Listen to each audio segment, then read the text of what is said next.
The Variety Artist, episode 17. This one's all about a burlesque dancer and a clown. Warning, I've rated this interview as an E on iTunes. I know that can be kind of confusing because when we were in grade school, an E stood for excellent. Although this is an excellent interview, that's not why it's rated E. If it were a video game, the E would stand for everyone. Although I love this interview, it may not be for everyone. An E in the podcast world means explicit. This interview has both adult content and a little adult language. So if you're offended by that sort of thing, stop listening now. If you like that sort of thing, please share this episode with all your friends. Now let's start the show. Welcome to The Variety Artist, providing aspiring artists and entertainers with in-depth discussions from top performers from all over the world. So get ready to book some gigs, make some money, and have some fun with your host, John Abrams. I am honored to have two guests on my show today. One had the longest-running weekly burlesque show in LA history, runs the Hollywood Burlesque Festival, and has been named twice as one of the Burlesque Top 50 for 21st Century Burlesque magazine. One is a former Marine and Ringling Brothers clown. He's an award-winning balloon artist, magician, juggler, and all-around variety performer. Variety artists, I give you Lili VonSchtupp and Funny Eddie. Ooh, yeah! Yay! And the crowd goes wild. So we know, so the people listening to this know, who's the burlesque entertainer producer? That would be Eddie. No, that's me. That's Lili. And who's the former Marine? That would be Eddie, of course. I don't think I could ever join the Marines. I don't think they would have me. Oh, they would have you. Yeah, I've been had by a Marine. I don't think, I've already gone through That's okay. Oh, you have been had by a Marine. That's right. I've been had by a Marine, but I don't think I could be had in the Marines. I think they'd probably like you there. Now, how did you two meet? Go ahead, Lili. We got really lucky. Eddie was involved in a thing called Twist and Shout, which is a balloon convention. Why am I telling your story? So it was a balloon convention that we were studying for. We were actually going to do, well, not we. It was other balloon artists that I will not name, just in case. But we're all going to Twist and Shout, and they want to do a burlesque balloon show by the name of Balloonalicious. Mm-hmm. So, of course, being good students, we hit a couple burlesque shows to make sure that we understood the process. And upon that, I went to the El Cid to watch a burlesque show that Lili was in. It was called The Wrong Show. Yes. We don't need to talk too much about that show. No. It was wrong. It was wrong. And it really, really was. It was non-PC. Back in 2008, you could still do things that were politically incorrect. I met her there. Yeah. I was performing there. They came to a couple of my shows over at Monday Night Tease at the 3 clubs and then asked me if I would come perform with them in Orange County at this Balloonalicious show. And I had a homage to circus and an accidental strip tease where it's Lili VonSchtupp and her fabulous pink poodles. So it's me and 7 mechanical dogs on stage. We decided to go ahead and incorporate my act with balloons, so I did the act with balloon dogs. So it was a great way to combine burlesque and balloons, and it ended up forging some really great friendships and some wonderful work that we've done crossing the two communities, seriously.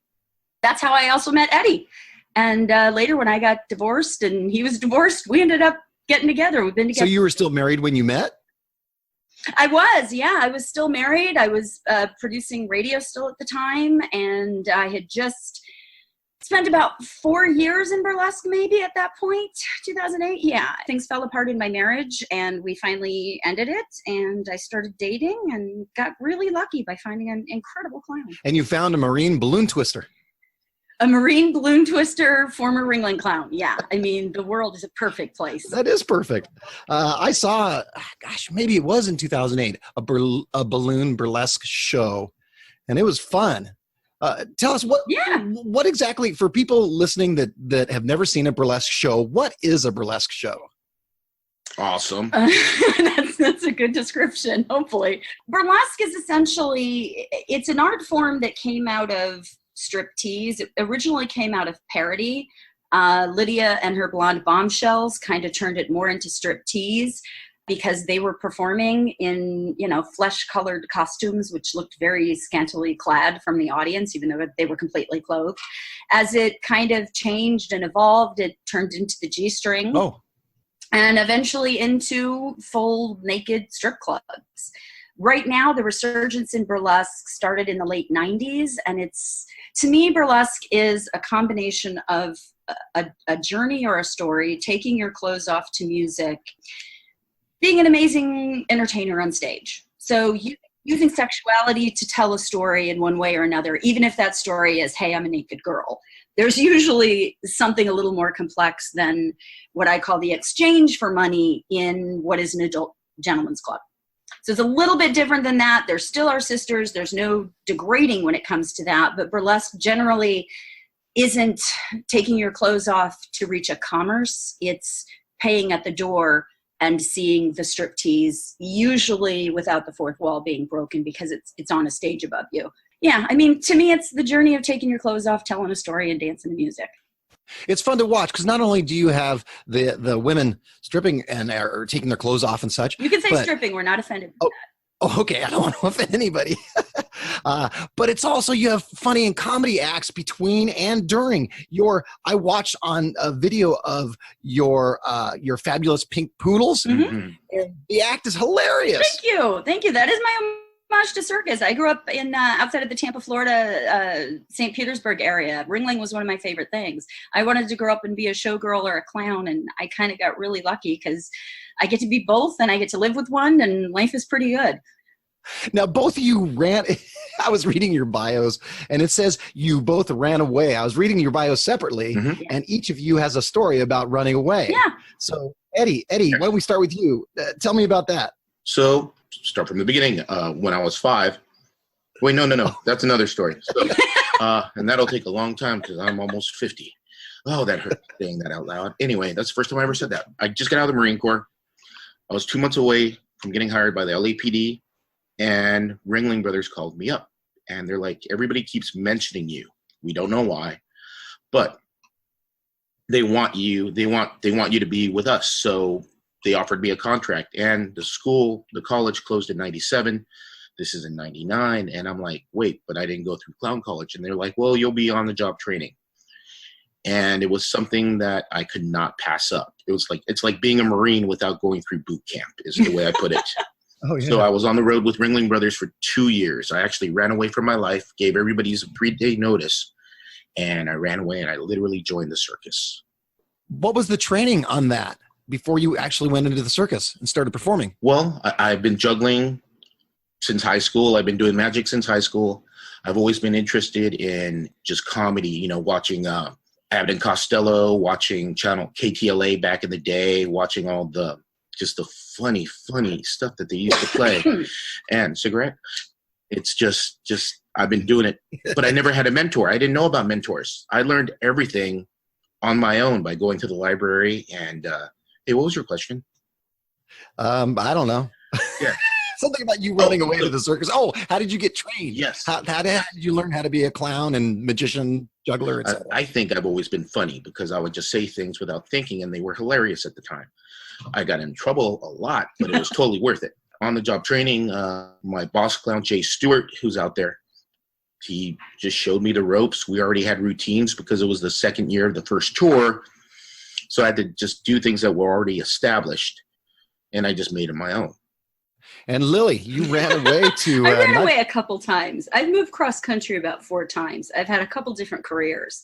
I started out when I was younger doing nails, went into my father's builder business. I was a real estate agent, moved cross country, opened a day spa, then went into radio, and then eventually found where I think I was supposed to be, but I'm kind of glad I didn't go when I was young. Because when I was about 18, I wanted to move to LA, and my dad sat me down and said, the average actor makes $10,000 waiting tables. You need to have a skill. As annoying as that is, my dad taught me to be an entrepreneur, which is really important if you're going to be a variety artist. I've learned a lot. Eddie and I are both avid readers. So it's like if there's something we don't understand, it's like, let's find a book on this. Let's read about it. Let's understand the psychology about it. And let's figure out how we can use that to make people laugh. Because that ultimately, I think, is both of our goals. I think we're both clowns at heart. We want to make the world a better place, one smile at a time. And I went to some burlesque classes, took them, and ended up performing, not with my graduating class, but the class after that. And it was one of the most amazing experiences of my life. Taking the stage again, having not been on stage since I was about 18. I was 37 years old. What in Hollywood standards is pretty much done with a career. And I got on stage and took my clothes off. That was an amazing experience to go back and go, hey, you know, the validity of who I am as a woman, the validity as who I am as a comic, the validity of who I am. This is a great art form that can bring a lot of happiness, joy, and even some education to the world. So it was pretty awesome. I ran away and became a burlesque dancer at 37. Burlesque is an art form. It's one of the few that's left where you can pretty much do anything, look like anyone, and be able to take the stage. The barrier to entry is not quite as specific as it is in some other art forms. Well, that was the neat thing when I've seen a couple of burlesque shows is that they're women that look like women. Yes, and some of the men look like women too, and some of the women look like men. And Eddie, right now you're working at a camp. What are you doing? I am teaching magic at a summer camp, 6 hours a day, Monday through Friday. Oh, that sounds like a grind. Oh, it's amazing. It's awesome. My ribs hurt like after from laughing so hard because I let the kids, we go through the trick. I explain how it works. Then I just tell them to make it their own, make up some crazy story. I don't care. As long as you're performing it correctly, I'm fine with whatever you make up. And they make some of the craziest things up. He's an incredible teacher. Yeah. No, I mean, not yet to the incredible teacher, but I'm having a blast being able to share magic and comedy and a little bit of balloon twisting too. We have one hour class on Thursdays, just strictly for balloon twisting, and we just go over the basics. At camp, everybody has fake names because you don't connect with kids outside of camp. It's inappropriate. So he doesn't perform as Eddie at camp. As Funny Eddie. Yeah. So he's up there under another name. It's not like he's in a witness protection program or anything, but it is to keep that adult child. Not that you'll admit. No. But seriously, at the summer camps, if you went there, do you remember knowing the counselors by their real names? So we all have stage names, for lack of a better term, so that way the kids can't find us outside of camp and just stalk us or follow us, and then they actually see what we really do in real life and just, you know, experience. But my teaching name is Zoltar. So what's the deal with Monday Night Tease? Did that just end? Yeah, I had been producing the show. It started in 2003. It had been going weekly. And if anybody's ever had a weekly show, it's a lot of work. Keeping an audience coming in on a weekly basis, being able to change up the variety, because the burlesque show that I did had an MC, 8 acts, a pickup artist. There was always variety in there. There was always magicians. Being a member of the Academy of Magical Arts with my honey here, Eddie, you know, I always had access to great magicians. And the thing that was wonderful about being on a Monday night was I could always just bring a magician in to work on some new stuff or maybe work on something before they headed off to a show. So we always had top caliber talent there. But after, you know, it started in 2003, ended in 2017. So after 14 some years, I was exhausted. I'm dealing with some health issues, and I just kind of got to the point where I was like, this grind is not enough money. The satisfaction of working with amazing people on a weekly basis is awesome, but I kind of had to take some time to worry about my health and deal with that, which is, it's going okay. I'm not dying or anything. A weekly show is an animal in and of itself. It was great because not only did we have that amazing space at the 3 clubs to work on acts, but it also honed the skills for working on private events where the main money is. A weekly show on a Monday night is not going to pay the kind of money you can pay your rent on, but it is definitely a place where you go and you perform so that when Quentin Tarantino calls and says, we heard you do a show, can you put it on? I can pull the cast together and be paid the kind of money we deserve to be paid doing a burlesque show. And Eddie, you performed at a lot of the Monday Night Teases too, right? Oh yeah, I totally. I got to perform with Rob the Balloon Guy. We did a tribute to, it was Burlesque for Elephants. I was in Water for Elephants. We had Stephen Simon perform there on stage. We had AJ, you know AJ. Carney Trash. Yeah, AYE. Yep. That AJ. He was there. We got to do a slap boxing gag with Rob the Balloon Guy and myself, and Lili was doing an accidental strip with us beating each other up. Yeah, we did an old slap boxing routine that was pretty amazing. And I honed my skills by being an MC also there. So it was great doing it. I love it. I miss it. But back in 2003, how many shows were there?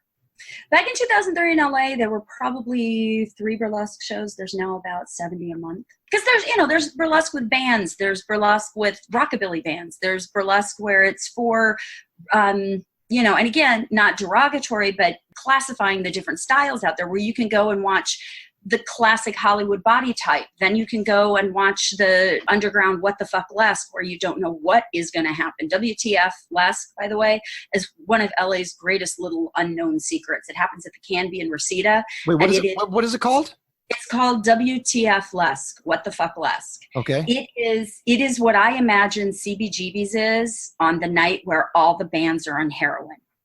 You don't know what's going to happen. You walk in and maybe there's somebody doing slam poetry, or they have a meme night where they're all doing acts based on memes. It is, and you got to go in with an open mind because something is going to be crazy when you go into that show. Where is that? That's at the Canby, which is a little tiny bar that, serves a $3 beer still, I think. I run the Hollywood Burlesque Festival site, and if you go over there, click About, you can see About Los Angeles Burlesque. I've made sure that every producer in town is listed. So if you're looking for burlesque, there's no reason not to find it. And there's going to be a style out there for you. So let's move on to something even more fun. A little game I called Fact or Something John Just Made Up. You guys up for that? Mm-hmm. Sorry. Yes. Oh, I guess the dog's up for it. Yes. 0. Is it fact? Or is it something John just made up? I'm going to give you a headline, and you tell me if it's true, fact, or something I just made up. And then maybe you can tell me a little bit more about it if it is something true. Okay. You guys ready? Okay, yes. Let's start. Here we go. Eddie paid for Halle Berry's valet.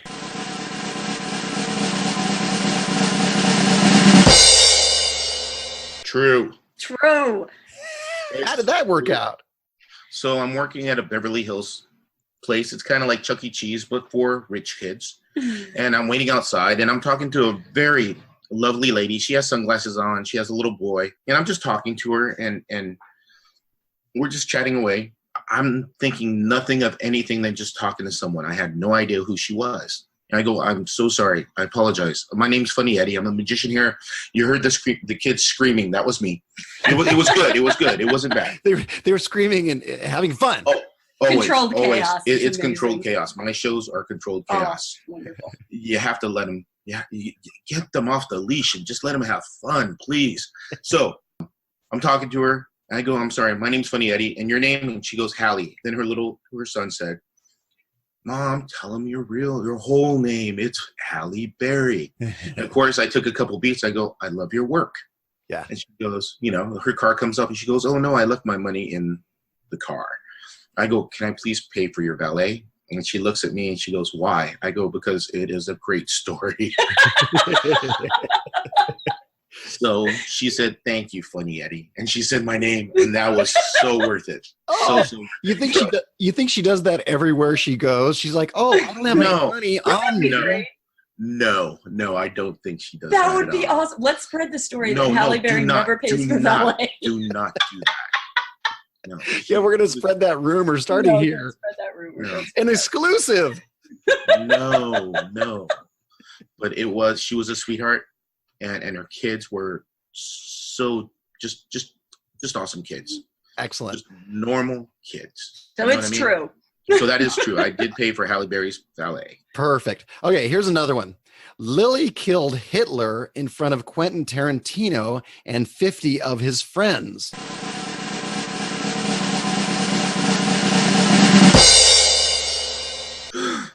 That is absolutely true as well. Oh, yes. That sounds like something I made up. Not the real Hitler. No, not the real and not the real Hitler. It's a fake Hitler. You know, I would have killed the real Hitler, though. I would have loved to have done that. No, we do a thing called the Quentin Tarantino Burlesque Film Festival. Over the years, it's changed its name. It's now been Burlesque Unchained. It's been Inglorious Burlesque. It's been a few different things. After we finished the show, I got an email from a woman who was like, "Hi, are you the one that produced the show last night about Quentin Tarantino? I have some questions for you." And I'm like, damn it, I'm going to get a cease and desist and I'm not going to be able to do the show anymore because we use music and we do the themes and all of that. It's like, you know, it could be borderline copyright. And if they want to shut it down, they can. Sure. So I wrote back and I'm like, yeah, here's my address. And she goes, no, I don't need your address. Quentin would like you to do the show for him and some friends before he heads off to the Venice Film Festival. Oh. And I'm like, hey, Eddie, I'm being punked. Yeah. I'm like, one of my friends is being the real dick here. So I write back and I'm like, yeah, okay, when? You know, and she's like, if we can do it on either Saturday or Sunday, that would be great. Just let me know what the budget is. And I'm like, okay. So I call a couple venues. I find one that's open for Sunday night. I write back. I go, here's the price. She goes, great. What do we need to do next? Can you send over a contract? And I'm like, I'm going to need the check up front. Because again, I think I'm being punked. I'm like, there's no way Quentin Tarantino is about to pay to see my boobs. Yeah, you're waiting for the punchline, yeah, right? I am. So she's like, great. You can meet me at my house construction and I'll have a check for you. Oh. So Eddie drives me. She signs the paperwork with me, hands me the check. I'm looking at this check with all these zeros on it. And I'm going, I'm going to take my clothes off for one of my director heroes. That doesn't suck. So went and pounded the check at the bank. It was actually a check from him. It was signed by him because he signs his own checks. 3 days later, my entire cast performed for him. At the end of Inglorious Bastards, if you've seen the film, they carve a swastika into all of the bad guys' heads because they're like, you're going to get to live with what you've done. And so at the end of my act, I pull lipstick out of my bra and I draw on dead Hitler on stage. And Tarantino jumped up and went, yeah, that's what I'm talking about. And that is currently on my press clippings. Yeah, that's what I'm talking about, Quentin Tarantino. All right, here's another line. Here we go. Carl Reiner signed my shoe.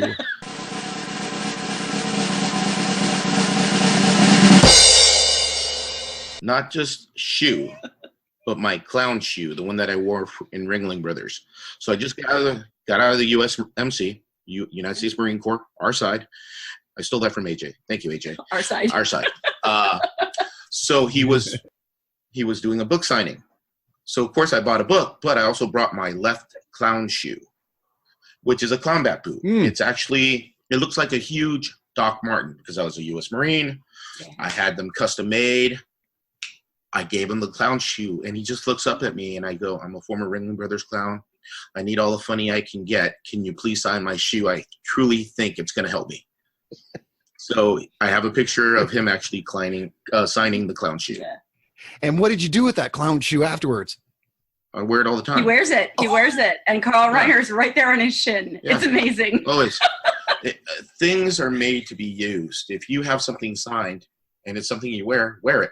Yeah. It's not going to do any good just sitting up on a wall or behind a case. Use that. All right, here's the next one. Lili suffered from a retinal detachment on stage.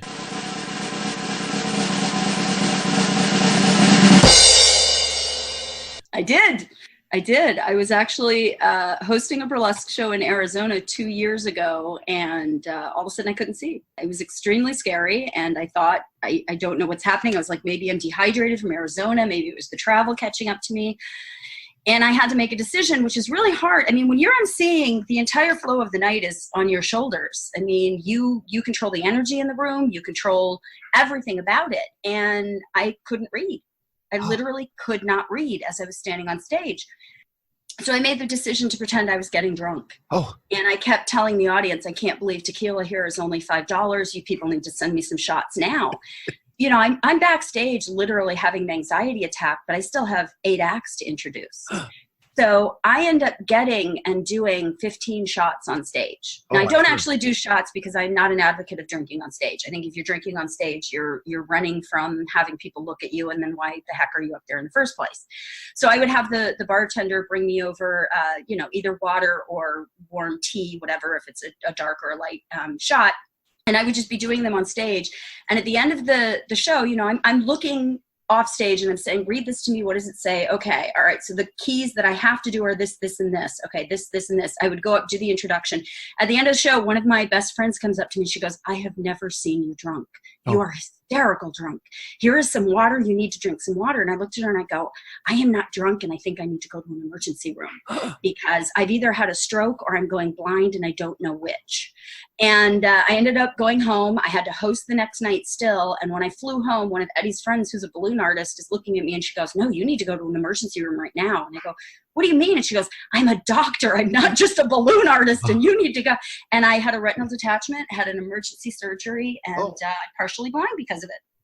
Dang. So, yeah, it happened. It happened big and hard. So still to this day, you're partially blind in one eye, both eyes?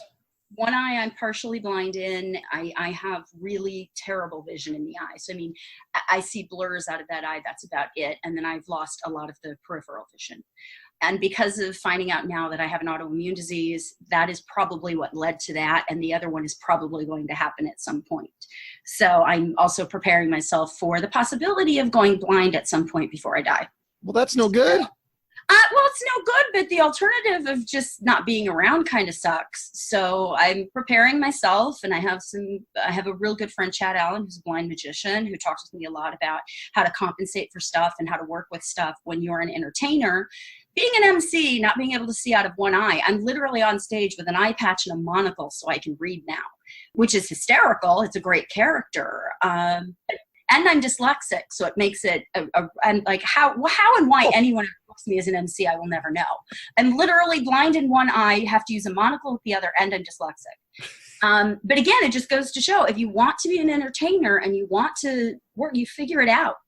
You just figure it out. There's no options for not being an entertainer if that's what you want to do. It's true. So yeah, so I lost part of my vision while on stage. Well, the bright side is you have a seeing eye clown with you there. I do have a seeing eye clown, and I found out. Stop it. I'm so sorry. Go to sleep.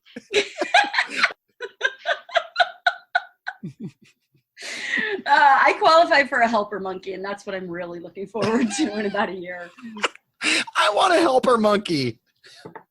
Honestly, you take your disability and you make lemonade out of it. That's all you can do. There you go. All right, here's another one. Eddie found out who Raleigh Fingers is from Charlie Sheen.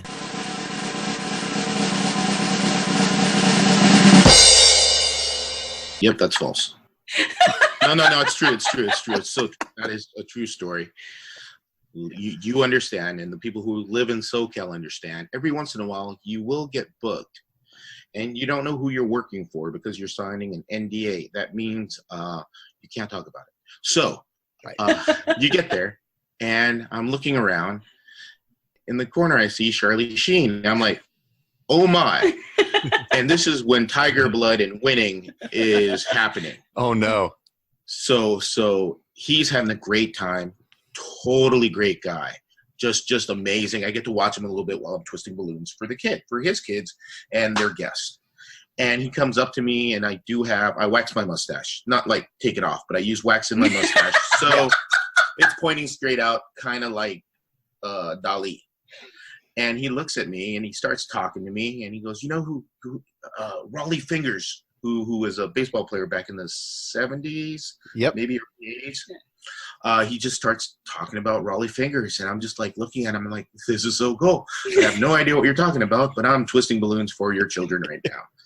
And he does. I wasn't twisting balloons right at that moment. He goes, so what do you do? I go, see all these balloon scraps on your lawn? That's me. Because seriously, any other balloon artist, every balloon artist knows, sometimes right when you're about to leave, the kids just, for some odd reason, start stomping on the balloons you spent 5 minutes making them. Yeah. And it's just a mess, and it's hilarious because you're like, well, don't have any more time. Thank you so much. I'm going. Thank you. Good night. Yeah. Charlie was awesome. He was perfect gentleman, just great. Well, for anybody who doesn't know who Raleigh Fingers is, I can't believe I know this. Well, Eddie has a handlebar mustache that you twist at the end, don't you, Eddie? Yep. Yeah, a little bit. There's a little bit of a turn. There's a turn up. Yeah. There's an upward turn. Yes. Okay. Well, Raleigh Fingers was a baseball player, like you're saying, in the 70s. And I think he was probably one of the first first Americans that had one of those big handlebar mustaches in the 70s and 80s and made it popular, right? Yep. Yeah, facial hair was not encouraged in sports for a long time because you were supposed to be that clean-cut American kind of. Yeah, so it was always interesting when you'd see someone with facial hair. Here's the last one. Lili stripped as Maud for Norman Lear.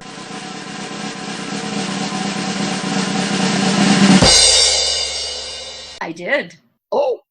I did. About 3 years ago, I got an email from somebody that said, hey, I'm wondering if you have a burlesque show on Monday. It is a friend of mine's birthday, and we'd like to take him to a burlesque show because he has a strong history to burlesque. And I'm like, yeah, we do. Here's what the tickets are. You can buy them there. And he wrote back, and he's like, okay, it's Norman Lear. Oh. And I went, it's Norman Lear? Okay. So we're talking on the phone and he goes, is there anything special you could do? And I go, well, the show is 3 days away.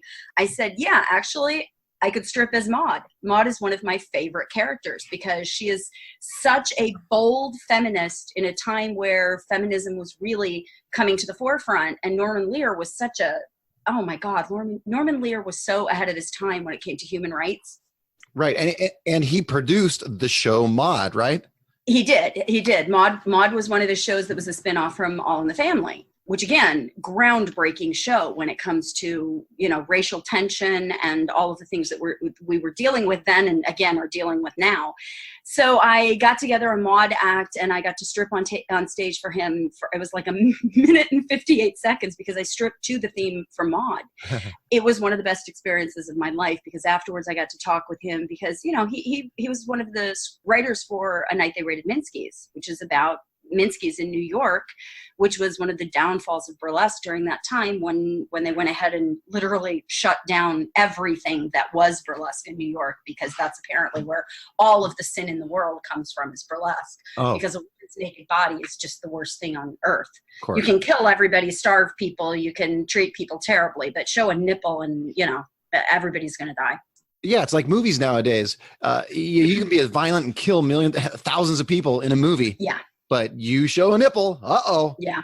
Controlling women's bodies is a hang-up that men have that I do not understand. And it's one of the reasons why in burlesque now it is such a feminist performance art in a lot of ways because just merely taking your clothes off in public is an act of revolution when you're a woman.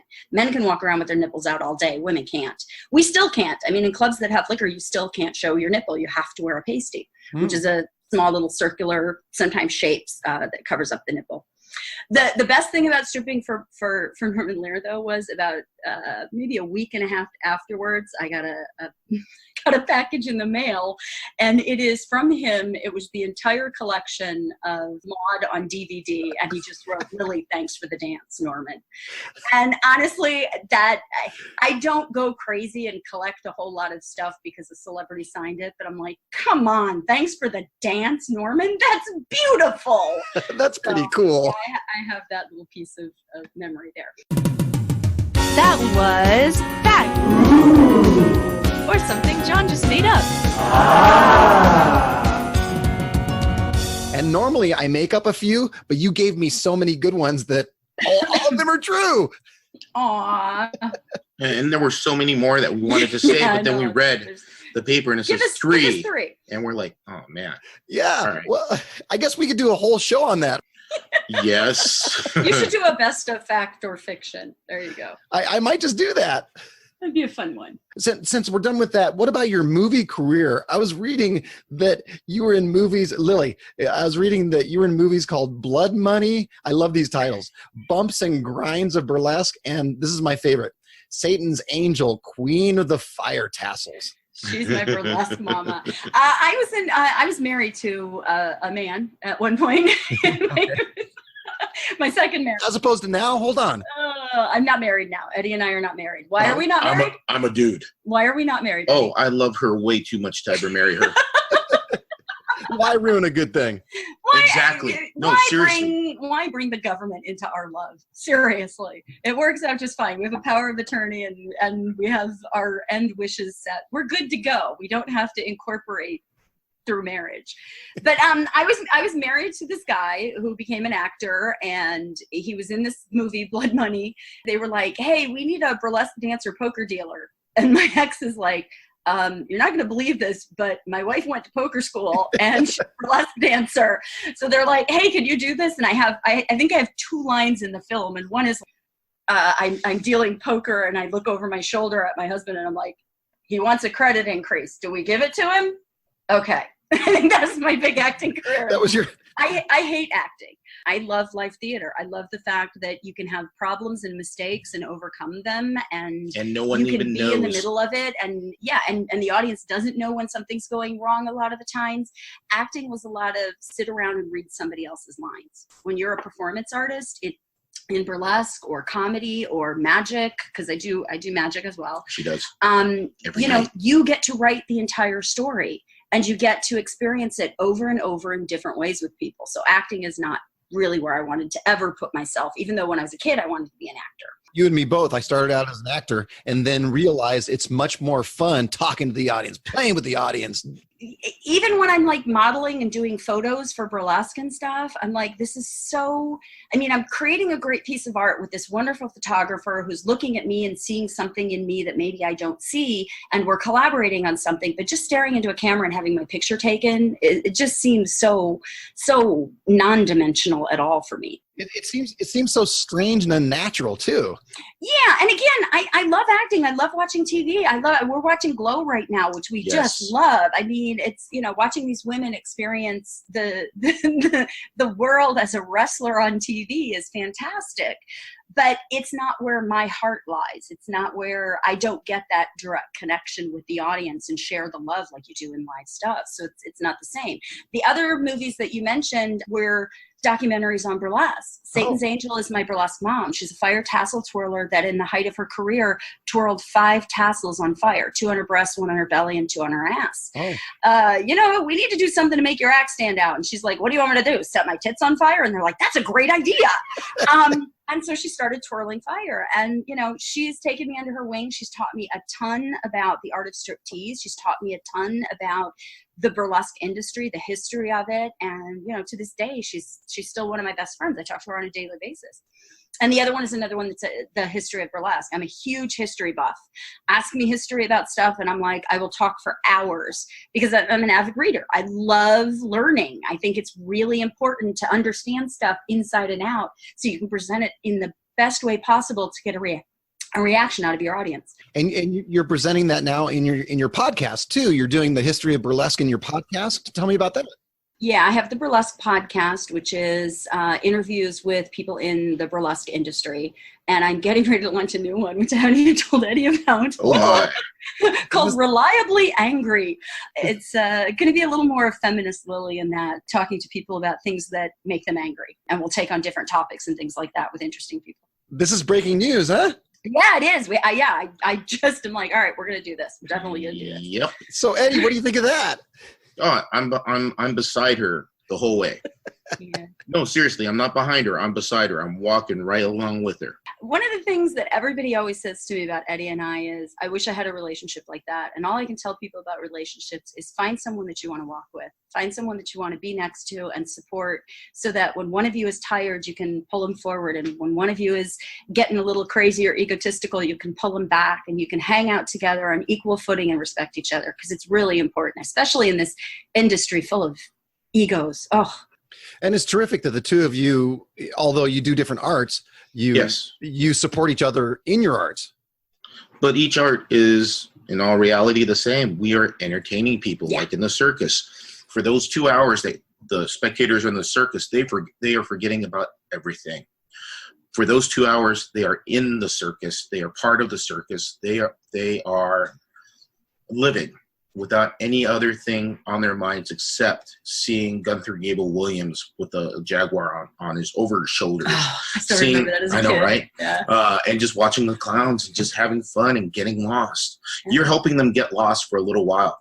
Burlesque is the same way. You go to the show because you want to experience fun and silliness and sexuality, and then go home with your partner and maybe have some great sex because life sucks right now and one of you is unemployed, and this is a way to reconnect with each other. Or you go to a magic show because, you know, your dad's unhappy and your mom has cancer and you just want to go out for a night and forget about all of that. That's our job. Our job is to connect with an audience and remind them that it's okay, it's magical, it's wonderful. There's a reason to smile. Find it. Yeah, and everybody can get away for the 45 minutes or an hour or 2 hours, whatever it happens to be. Yeah, and it doesn't matter what art you're doing out there. It really, and I didn't mean to diss on actors in movies. I love that. And if that's your passion, and bringing that 10 minutes of filming in a 1 hour or in a 24-hour day to life and get it on the screen, fantastic. Do it and be great at it and love it and just nurture it and the world through it. For me, that's not my cup of tea, but you're going to find yours. And that's what's important about the whole arts. I don't think you were dissing him at all. In fact, I admire actors that can do that. It's an amazing skill. Yeah, I mean, people always ask me, who's your character on stage? And it's like me on steroids. I'm like, you know, I am a loudmouth, big-boobed woman who swears. And on stage, no. I'm the same. I'm the same thing. I'm a feminist. I'm a humanist. I'm for equal rights and love. And can't we all get along? Be stuff. I'm Mexican. You know. It's my parents' fault. Yeah. Is that your character? No. I was just born that way.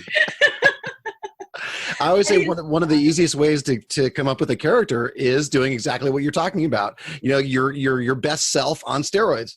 I mean, some of my favorite actors, when you watch them, they bring themselves to every role. When I teach burlesque, and I'll often say, so if you were a lawyer, what would you do as a lawyer? Don't tell me what you think lawyers do. Right. You know, that's an actual acting exercise that I'm grateful I took, because I did take some acting classes when I came out here. You've got to find yourself and bring it to that. Eddie's a kid. Eddie's a kid at heart.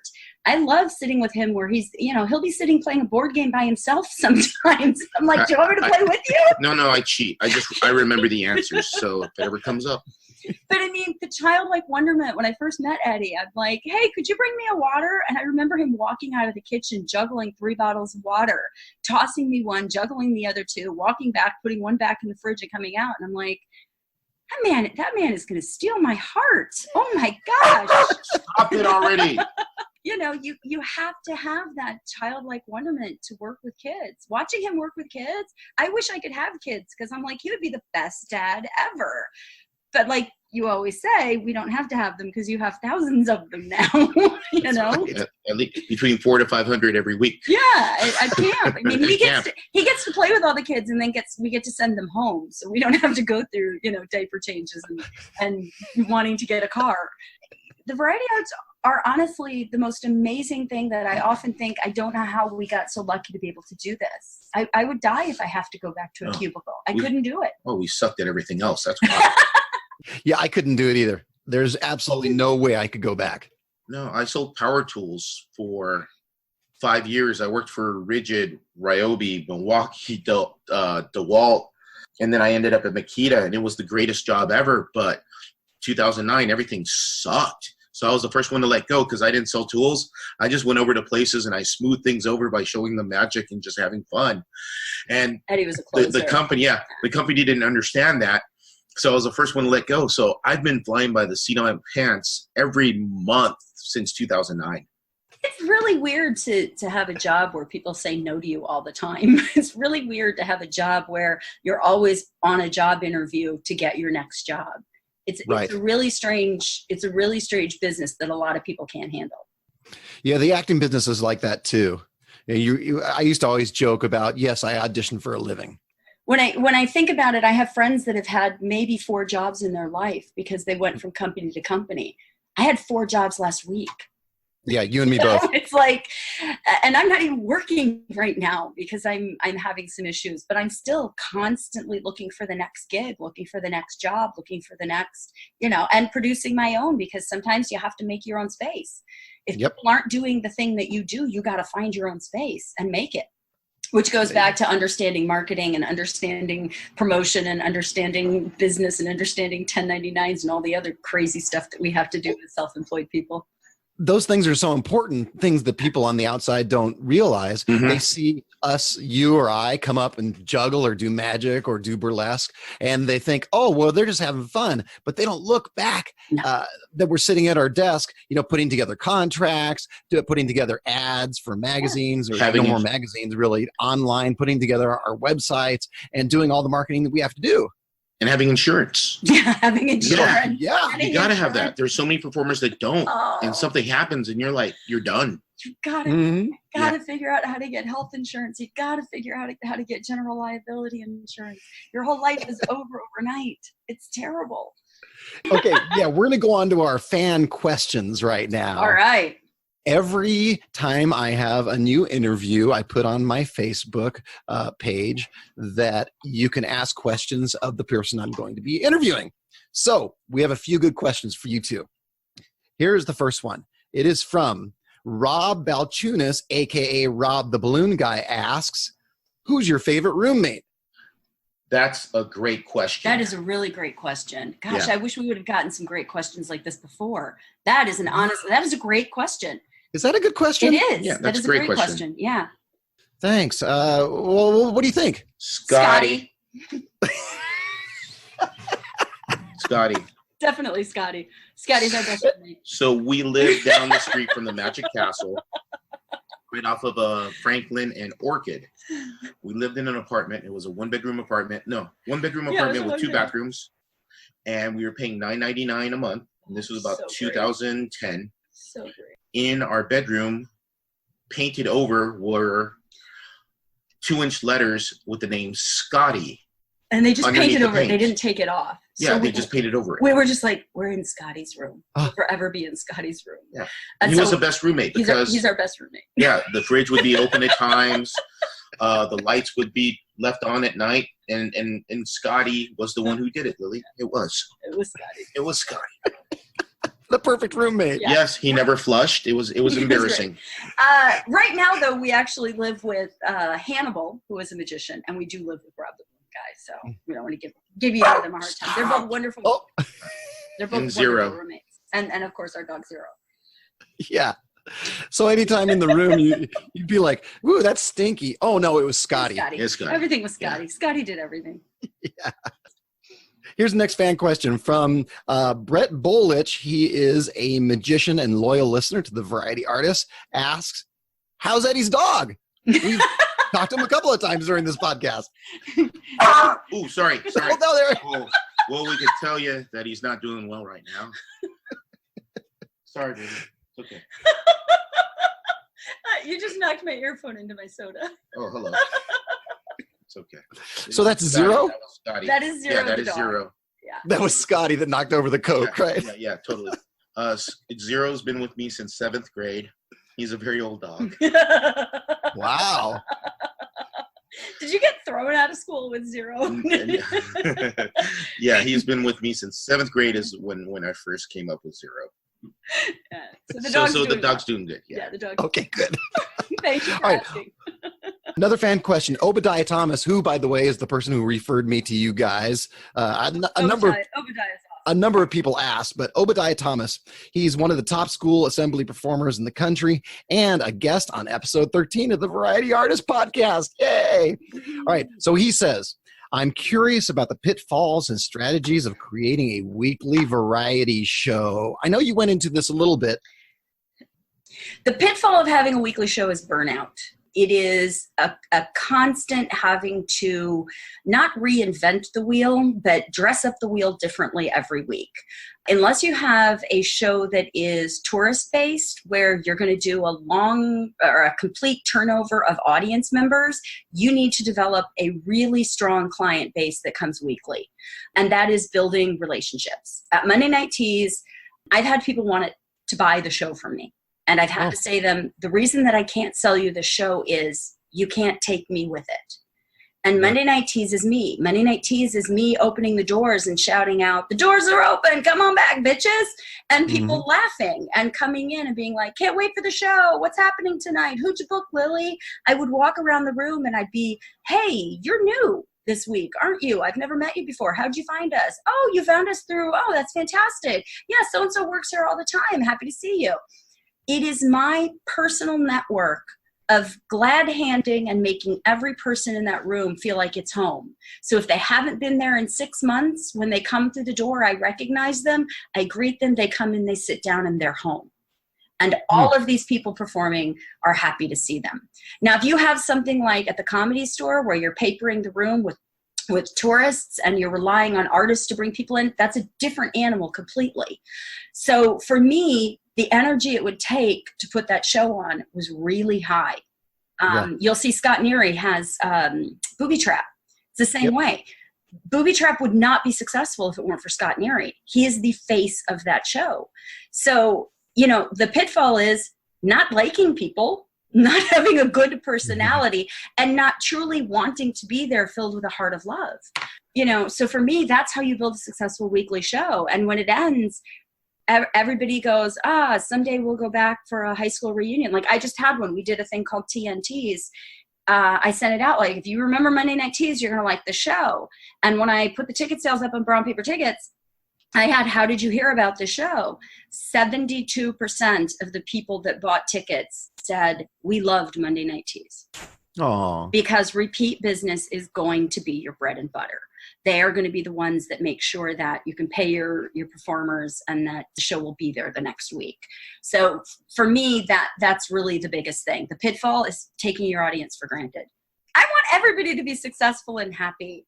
I think that there's enough happiness in the world for everyone to find theirs. I think there's enough room at the table because you don't run out of table. You just bring in more tables. So again, the pitfall would be taking your audience for granted, because when you stop caring about them, the audience pays me as the producer.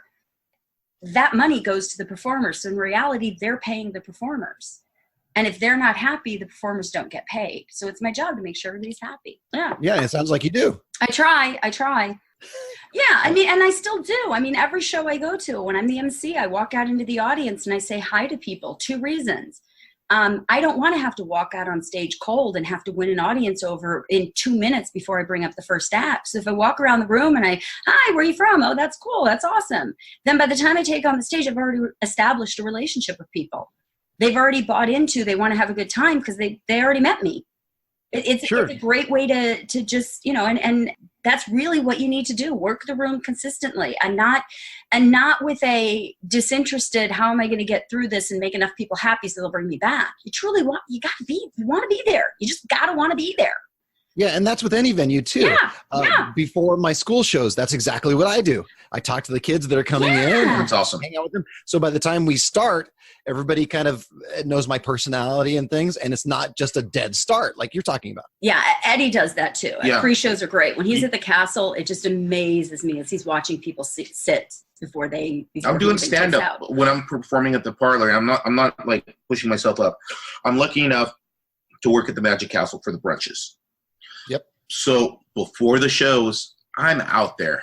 I don't want a cold start, like you say. I go out there. I have the tiny hand that everybody has now from Archie McPhee, and I give high fives to all the kids. And it's just the greatest icebreaker because they see this big dude wearing a fez and a circus jacket with Swarovski crystals. And they're like, what? And it's just so much fun talking to them, asking them for jokes.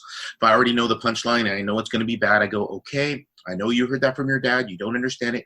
We're going to ask someone else for another joke, but I do appreciate that you did tell me a really good joke, but I just can't tell it right now because I still want to be employed by this establishment. But thank you. Yeah.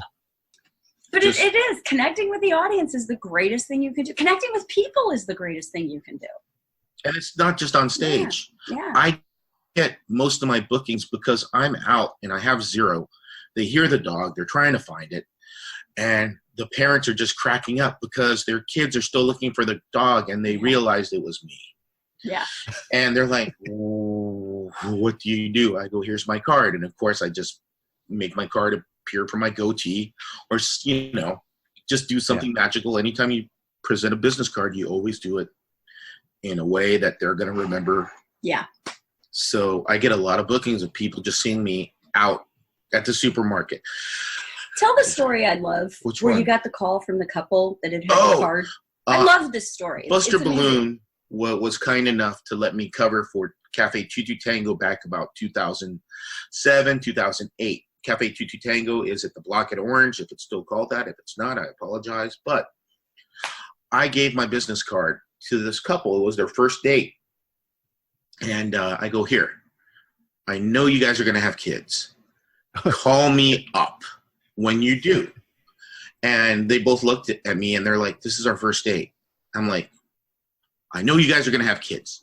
Call me up when you do. And when they're about 4 or 5, I'm going to give you the best magic show ever. Or I'm going to entertain you, is what I said. Lo and behold, about 7 years later, I get this call. And they're like, hey, we met you at Tutu Tango. You told us this. I'm like, awesome. It worked.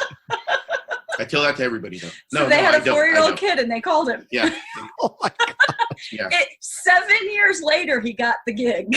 I get business like that all the time. I had a girl, for some reason, she was almost 3. I gave her my card, kind of, just kidding around. I always say this, put this in your pocket so when your mom does the wash, she'll find my card. Yeah. Mm-hmm. And the girl kept the card. And when she was 7, her parents called me up, hey, are you available this day? She's been wanting you to go to her party since she was 3. And I'm like, awesome. So you just do things that are memorable. That is so cute. But it is true. I mean, word of mouth is really important, but when you can make direct connections with people, you'll get bookings. They'll remember you. They'll remember you were nice. They will remember you are funny. And they'll go, why would I go over to Gig Salad when I have this guy's card? I remember this guy. Or like Eddie's name is funnyeddie.com. Everybody goes .com afterwards. When you can remember that and you have something that's memorable, people will. He'll get a booking and he'll go, you want to hear something funny? And I'm like, what? And he goes, that kid that I did his birthday party for 4 years in a row? Yeah. Well, his sister's now 4 and she wants me at her party. Nice. And the other thing I love is the whole Blue's Clues effect, where kids love the same thing over and over and over again. Oh, yeah. Magicians always think they have to reinvent their act. No, kids want to see what they know because they already know it and they feel smart. So like when he'll show up and not have Run Wolf Run with him, what do the kids yell? Where's Run Wolf Run? Where's the wolf? Yeah. Where's the wolf? Because they're like, that's what I know. That's what I love. No one's ever gone to a concert and went, oh, they're playing Freebird. What?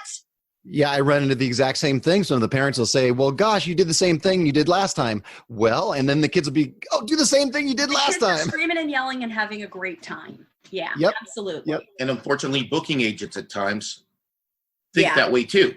Yeah. What do you got that's new? And you're like, well, I'm doing most of the same things. I have some new things. Oh, we want a completely new show. And I'm like, no, you don't. You really don't. You want some new things in it. But I go back to Las Vegas at least once a year. And I try to either see Matt King or Penn and Teller. Mm-hmm. Because I know I'm going to see what I know and I'm going to see what I love. And it's going to be absolutely fantastic. I don't want to see a whole new routine. I don't want to. All right, I want to be respectful of you guys' time. Do you have a couple more minutes? Yeah. Sure. Yes. Sure. Okay.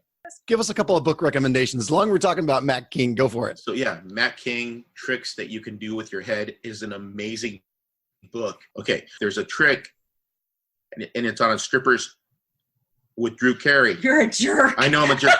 Please. I did that on purpose. I was cutting out on purpose. I'm so sorry, John. I'm so sorry. I couldn't help it, man. Lily's she's giving me the stink eye. She's like, no. I'm like, okay. So with Matt King's book, there's a couple tricks in there that are more adult orientated because I can't teach the kids where you get a dollar bill, you fold it tent-wise, and you make it go across the stage because the stage happens to be a stripper stage, and he's with Drew Carey at the time. Tell the story. But there is a marvelous trick in there where he gets a creamer. You palm the creamer, the foil is facing down, you get a fork, you put your palmed hand over your eye, and then you stab the creamer with a fork and just all the creamer comes out. It's a beautiful trick. It's messy as all heck. So there's that book. AJ's The Golden Rule of Schmoozing. The Golden Rule of Schmoozing. Yes, The Golden Rule of Schmoozing. The Golden Rule of Schmoozing, yeah. And it's just an amazing book. If you get the audio version, Penn Jillette is actually reading it to you. Yeah, Penn does the foreword in it as well. But it's essentially about how to make yourself memorable. how to have people remember you. You know, when I did real estate, the same thing. You know, if you have a good business card and you connect with people, they will come back and buy from you. And that essentially is the concept of the book, and it gives you lots of great ways to make it happen. Because again, I mean, you know, you can have a Yelp site and constantly rely on new people coming and finding you. You can have, but if you have a loyal group of people working for you, that's going to get you a lot further with a lot less work. I have to tell you a funny story. I was doing research on this, and so I look up Eddie's Yelp. He has a Yelp. And I'm looking it up, and I read the first review. Yeah, he has a Yelp. So I read the first review, and it says, "Oh, the tacos were great." And I'm like, well, that's a funny review for Funny Eddie. And then I read the next one, and it says, "Oh, this Mexican food, it's the best Mexican food I've ever eaten." And then I'm like, well, that's a strange review for Funny Eddie. And then I read the next one, and it's about another restaurant.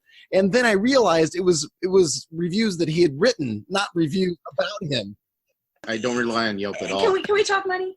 Yelp is going to get you lower gigs, and it's going to get you a lot of times of going, yeah, I can't do it for $150. I can't physically drive to Corona for $150. I won't do it. Yep.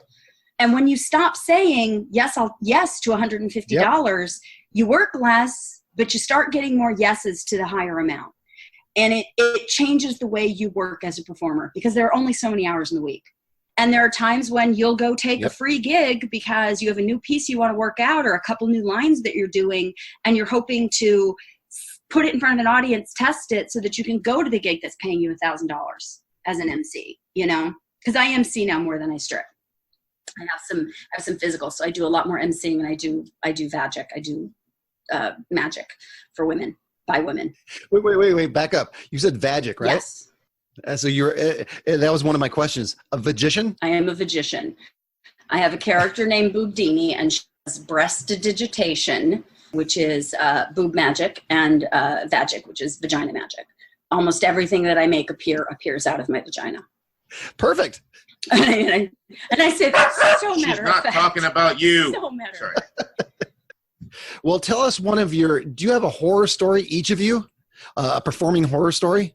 I do have a horror story. I went to the South Post for Art and Ink to MC a burlesque show. Mm-hmm. And I do what you do, which is you look up and you say, okay, to the stage manager, so what are the house rules here? What can I say? What can't I say? And he goes, This is a PG show. And I go, wait, this is you hired a burlesque show. I go, women are going to be taking their clothes off on stage and their boobs will be showing. And he goes, yeah, but you can't use dirty words. And I'm like, excuse me? That is my entire act. Like, literally, I am a sailor on stage. What are you talking about? So I had to get the stage manager and the events manager together. And I'm like, okay, can I tell this joke? And they're like, oh no. And I'm like, can I tell this joke? And they're like, oh no. So here I am at a burlesque show, and 90% of my material can't be used. Uh-oh. So I'm online 20 minutes before the show looking up jokes like, why is 6 afraid of 7? Because 7, 8, 9. Literally, it was. So in reality, it was a horror show. At the same time, though, I made fun of the fact that I wasn't allowed to say anything dirty. So I danced around the fact that I couldn't say anything dirty the entire time. First act comes out, takes her clothes off, and as she throws her bra away, the woman in the front row grabs the 2 kids' eyes that are sitting next to her that are maybe 6 years old, covers their eyes and starts dragging them out of the theater. And I'm like, are they hungry now? Are you taking them for a feeding? I'm like, what are you going to do? There's one thing that happens to balloon artists all the time. They will put us next to a speaker. Yes. They'll put us next to a speaker, and we're trying to ask the kids what they would like. And you can't hear them. So you turn the speaker toward everybody else to try and hear what they're saying. But, I mean, that's the most common thing, I would say. Is they always... You have a horror story. Which one? Which one? You have a horror story from Ringling. Oh, I knocked a quadriplegic out of his chair. Okay, wait. You have to say that again. I knocked a... Well, I'm not laughing at that. Because of me, a quadriplegic person was knocked out of his chair during a Ringling Brothers skit. What happened? The show. So I love that you're trying not to laugh, John. So we have this piñata gig. We have a piñata gig. We have 4 clowns dressed in your traditional Mexican clown garb, and we have another clown dressed as a piñata. So he's wearing the rainbow-colored frilly stuff, and he has big horns on his heads, and he's wearing a harness so we can string him up. So we can hook him up to the center ring where we are, so he can fly up, and we have these sticks covered in foam to hit him. And so when the kids hit him, he has another piece of fabric that on his stomach, so he rips it off, and all the candy falls on top of the track rubber where all the elephants and everybody else. That's gross. But the candy's wrapped. It's okay, most of it. But unfortunately, sometimes people are late for their cues, and instead of 4 people pulling on the piñata, there were only 2. So he only went about halfway up. So he's taking a running start around the ring. He leaps in his usual position, and by the time he's like already up in the air. Well, this time he wasn't up in the air, and he accidentally knocked someone out of their wheelchair. He spits into the audience. And of course the guys see this, and they let go of the rope, and then the guy just tumbles the rest of the way. I'm trying to pick up this person that fell out of the wheelchair, and he's laughing. He's laughing so hard, and I'm like, I'm so sorry. So I pick him up, and I go, can I pick you up like this? Is this okay? And he goes, yeah, that's fine. So I'm trying to put him in the wheelchair, but the wheelchair's brakes are not on. So the more I try to put him in the wheelchair, the further back it goes. And he's laughing, and I go, I am so sorry. I will get you all the cotton candy you need. And he goes, no, this is awesome. I've never had so much fun in my life.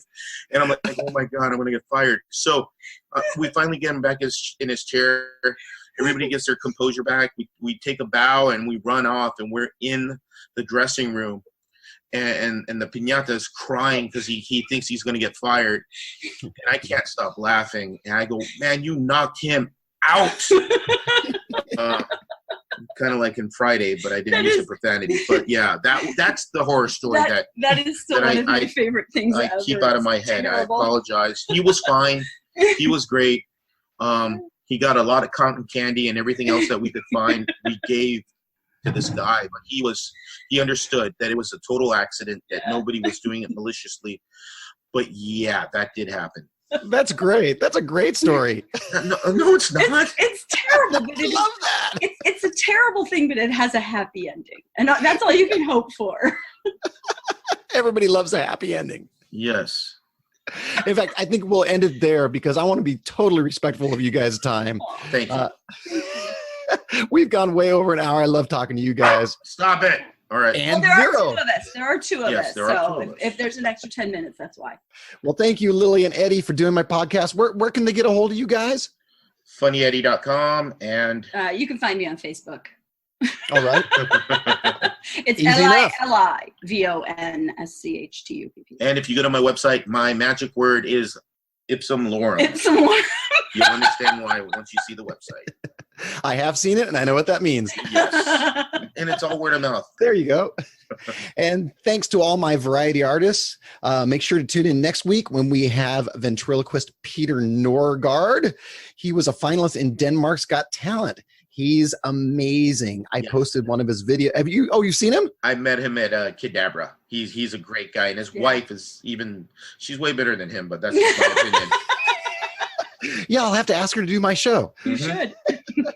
Well, I posted one of his videos on my Facebook page, so you can watch it there. And join my Facebook page at The Variety Artist, where you can ask me to ask questions of our guests like Lili and Eddie.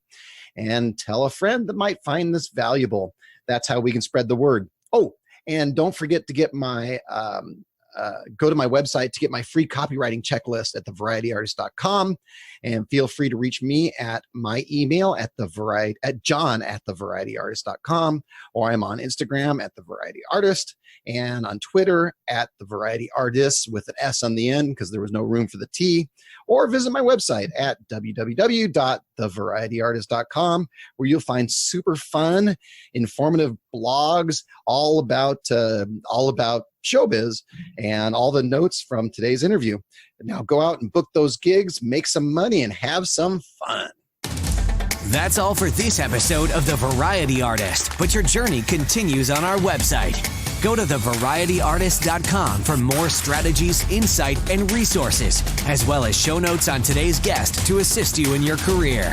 We'll see you on the next episode of The Variety Artist. But until then, go out and book those gigs, make some money, and have some fun.